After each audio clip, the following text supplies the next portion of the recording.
It's primary election day in Wisconsin, and somewhat unexpectedly, it's a big day in both parties. I'm not sure that that was foreseen a few months ago when this primary and caucus season started, but that's certainly the way it's worked out.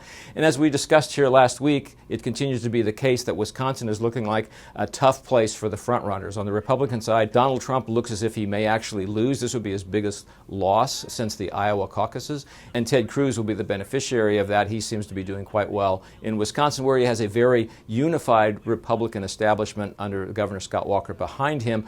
What is the effect of that? Well, it's hard to know for sure, but it may be one of those losses that is hardly fatal to Donald Trump by any means, but it may be one of those losses that stops him from accumulating the number of delegates he needs to have the majority of delegates heading into the Republican convention in July, and that will be a very big deal. So we'll see. Donald Trump has surprised in the past. Maybe he'll do so again, but right now this looks like it might be a significant road bump on his path. On the Democratic side, this is a tough state for Hillary Clinton. Bernie Sanders is doing well in the polls there. It looks close, but this is a state with a big progressive tradition, and Bernie Sanders is the most progressive, the most liberal candidate in the race, and Wisconsin has tended to be comfortable territory for people with that kind of persona. I think it's probably less consequential on the Democratic side if the underdog wins there. Hillary Clinton seems to be on her way to continuing to accumulate delegates, including in Wisconsin, because all the Democratic primaries are proportional, which means she will win her fair share of delegates even if he wins the overall vote by a slight margin. But still, it's a problem for Hillary Clinton in that it keeps the Sanders challenge alive